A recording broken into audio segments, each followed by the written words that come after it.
एक जहरीले सांप ने जैसे ही नवजात बच्चे को निगलने की कोशिश की, बच्चा जरा भी नहीं घबराया। उसकी आंखें अचानक रंग बदलने लगीं और डर के मारे वो सांप वहीं मर गया। किसी को क्या पता था कि ये बच्चा कोई आम इंसान नहीं बल्कि वो है जिसे मौत छू भी नहीं सकती। पर उसके पिता को इसका जरा भी अंदाजा नहीं था जब तक कि बच्चा 5 साल का नहीं हुआ। एक दिन खेलते हुए वो गिर पड़ा और पिता ने देखा कि उसकी चोट खुद ब खुद ठीक हो गई। पिता की आंखें खुली की खुली रह गई। शायद उसका बेटा अमर है। सच का पता लगाने के लिए उसने बेटे को एक पहाड़ी के किनारे ले जाकर नीचे धकेलने का मन बनाया, लेकिन दिल नहीं माना। पर किस्मत को कुछ और मंजूर था। एक दिन बच्चा अकेले बाहर खेल रहा था कि पैर फिसला और वो खाई में गिर गया। सिर सीधा चट्टान से टकराया और उसकी वहीं मौत हो गई। पिता ने दुखी होकर बेटे को ताबूत में रखा, मगर जैसे ही ताबूत का ढक्कन बंद करने लगा, बच्चा जिंदा हो गया। पिता की खुशी का ठिकाना नहीं रहा। अब जब यकीन हो गया कि उसका बेटा अमर है तो उसने ठान लिया कि उसे एक महान योद्धा बनाएगा। 20 साल बीत गए। वही बच्चा अब एक हैंडसम नौजवान बन चुका था। एक दिन वो अपनी मंगेतर से मिलने गया। उसे क्या पता था कि मंगेतर ने उसकी ड्रिंक में जहर मिला दिया है। वो बेफिक्र होकर पी गया और अगली ही पल चक्कर आने लगा। तभी अचानक उसके होने वाले ससुर ने पीछे से वार किया और एक जोरदार हमला करके उसे नदी के पार फेंक दिया। असल में मंगेतर का मकसद सिर्फ उसके शरीर की अनोखी ताकत हासिल करना था। उसने उसका सारा खून निकाल दिया जिससे उसे ताकतवर बनने की शक्ति मिली। 3 महीने बाद कुल सम्मेलन है और मैं चाहती हूँ कि वो खुद अपनी आंखों से देखे कैसे मैंने उसी के खून से खुद को एक ताकतवर योद्धा बना लिया है। लड़का जमीन पर पड़ा पड़ा बेहोश हो गया। पता नहीं कितनी देर बीती। अचानक एक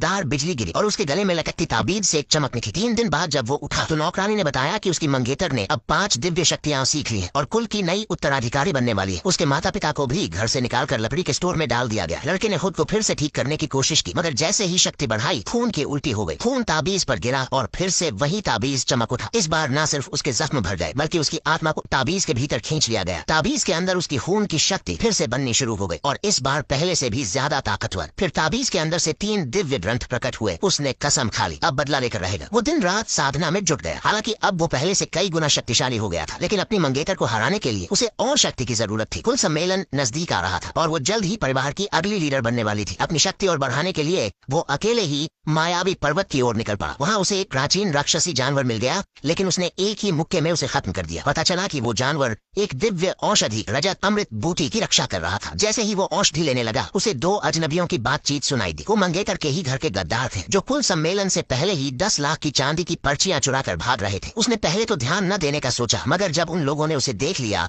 तो उसने चुपचाप निकलने का मन बनाया। बाद में वो आयुर्वेदिक हॉल नाम की औषधि की दुकान पर गया। वहाँ दवाइयों की कीमत सुनकर लोग उस पर हंसने लगे। तू जैसे फटेहाल आदमी इन महंगी दवाओं के नाम भी न ले। तेरे जैसे छुपे रहने वालों को लात मारकर बाहर निकाल देना चाहिए। फिर भी उसने कहा, कहाँ लिखा है कि मैं नहीं खरीद सकता। दुकानदार ने दाम बताए। 100 से 1000 चांदी तक की दवाएं, नीची ग्रेड वाली 30, मिड ग्रेड वाली 30, पैक कर दो, सब चौंप दे। इतने महंगे दवाएं एक साल मजाक कर रहा है क्या? इसको बाहर निकालो। ऐसे लोगों को कुत्तों को खिला देना चाहिए। उसी समय एक वरिष्ठ व्यक्ति दुकान में आया जिसने उसके व्यक्तित्व को पहचाना। ये कोई साधारण बूढ़ा नहीं बल्कि कोई बहुत तेज तर्रार नौजवान था जो जानबूझकर खुद को छुपा रहा था।